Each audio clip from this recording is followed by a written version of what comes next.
Hi hello నమస్తే friends, good evening all of you. Welcome to my channel. So ఇక్కడ నేను బంగాళదుంప cauliflower curry చేయబోతున్నానబ్బా. So ఇలా చేసిన సింపుల్గా అయిపోతుంది చేసుకుంటే. సో రండి ఎలా చేయాలి ఏంటంటే ప్రాసెస్ చూపించేస్తాను.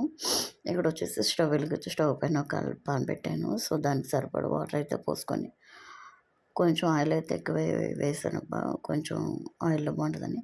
సో కొంచెం జీలకర్ర వేసాను, కరివేపాకు.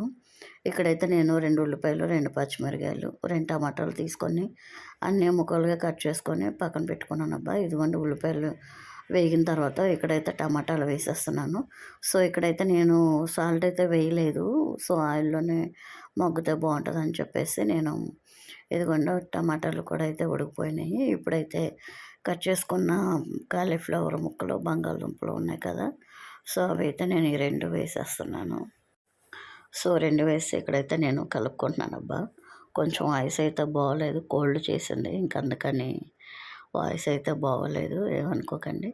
సో ఇక్కడ అవి కొంచెం వేగిన తర్వాత కొంచెం సాల్ట్, పసుపు, 2 స్పూన్లు కారం అయితే వేసాను. కొంచెం కలర్గా ఉంటుందని చెప్పేసి ఇది వచ్చేసి మంచిగా బాగా కలుపుకోవాలన్నమాట. సో ఇక్కడైతే నేను ధనియాల పౌడర్, జీలకర్ర పౌడర్ కూడా వేస్తున్నాను.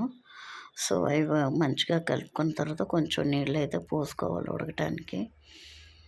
సో మొత్తం ఒకసారి కలుపుకొని ఒక గట్టు సరిపడైతే వాటర్ పోసుకొని నేను ఇక్కడ అది మూత పెట్టేసుకున్నాను. ఇదిగోండి కొంచెం ఎగురాలి ఇంకందుకని చెప్పేసి నేను మళ్ళీ మూత అయితే వేసాను. సో ఇది కొంచెం లైట్గా వాటర్ అయితే ఉంది. ఇది అన్నంలోకి, చపాతీలోకి అయితే చాలా బాగుంటుందబ్బా. నేనైతే రైస్లోకి అయినా బంగాళదుంపలతో ఉడికిపోయినాయి. లాస్ట్ అండ్ ఫైనల్ టచ్ వచ్చేసి కొత్తిమీర. సో కొత్తిమీర అయిపోయింది. కొత్తిమీర అయితే వేసి ఒకసారి కలుపుకుంటున్నాను. సో కూర అయితే మొత్తానికి రెడీ అయిపోయింది.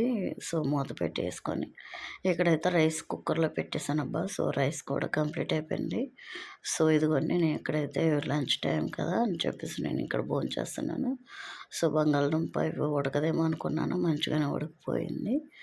సో ఒకసారి నచ్చితే కనుక మీరు ట్రై చేసి ఎలా ఉందో కామెంట్ చేయండి. నచ్చితే కనుక లైక్ చేసి సబ్స్క్రైబ్ చేయడం మర్చిపోకండి friends. Thank you for watching. Bye.